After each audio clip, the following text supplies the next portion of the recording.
बरं, तुम्ही सांगा तुमच्या 3 अपेक्षा त्यांच्याकडून. त्यांनी स्वतःची चिडचिड कमी करावी. एक थांबा, काय मान्य आहे तुम्हाला? अपेक्षाच खोटी आहे, चिडचिड करत नाही.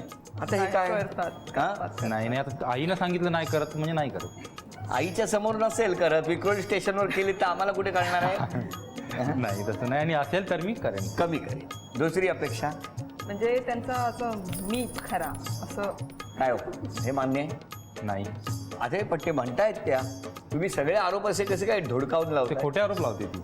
नाही, त्या अपेक्षा करतायत, त्या नाही, आरोप नाही. नाही करत आहेत. जरी तरी असेल तर तिनं मला त्यावेळी नोटीस करून द्यावं, मी ते चेंज करेन. त्याच्यात बदल करेल, कळलं?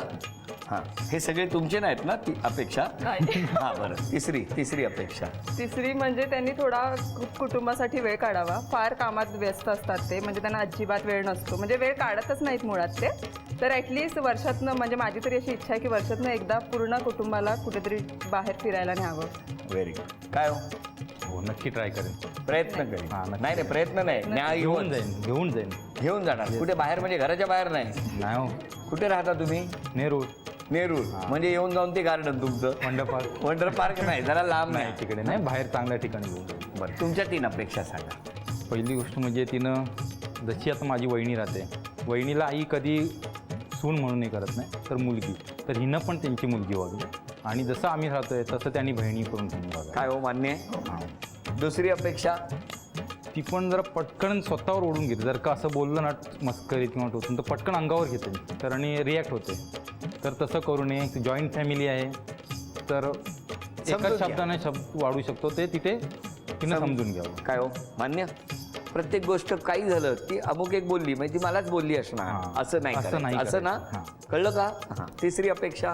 माझ्यासाठी एकदा तरी नॉनव्हेज बनवावं. एकदा तरी, मी तर म्हटलं, मला वाटलेलं तुम्ही म्हणाल दर रविवारी बनवावं. ती भेटल्यापासून सांगते की मला नॉनव्हेज बनवायला सांगून ना. काय ही अपेक्षा कशी पूर्ण करणार? तुम्ही दिलेली आयडिया वापरेन. काय करणार? हँडग्लोव्स घालून. कसंही करा, पण करा एकदा. हं? नक्की. तुम्ही त्यांच्या घरच्यांना काय विश्वास आहे? जसं तुम्ही सांभाळलंय तसं मी सांभाळायच्या अगोदर माझे आई आणि भाऊ हेच तिला तसं सांभाळतील. आणि मी पूर्ण प्रयत्न करेन की तिला तुम्ही ठेवलं त्याच्यापेक्षा जास्त सुखामध्ये ठेवेल. वा वा, अजून काय पाहिजे आई बाबांना? तुम्ही काय सांगणार? की म्हणजे आता मी सगळ्यांना चांगलं ओळखते, सगळ्यांशी छान म्हणजे बोलून आहे. तर तुम्ही काळजी करू नका, जसं तुमचं कुटुंब बांधून आहे तसंच मी बांधून ठेवणे. Very good. म्हणजे त्यांचं म्हणणं असं की मी तुम्हाला चांगलीच ओळखून आहे, आली की कशी बांधून ठेवते बघा सगळ्यांना घरात. आल्या बांधून ठेवणार, पण प्रेमामध्ये, मायेमध्ये सगळ्यांना एकत्र गुंतवून ठेवणार. आणि अखंड प्रेम करून घर आणि कुटुंब आनंदी कसं राहील यासाठी आमची ही ताई, आमची माऊली नक्की प्रयत्न करणार. तिच्या या प्रयत्नांना यश येण्यासाठी शुभेच्छा देऊया. आणि झी मराठीकडून हे चांदीचं नाणं तुमच्यासाठी. अभिनंदन.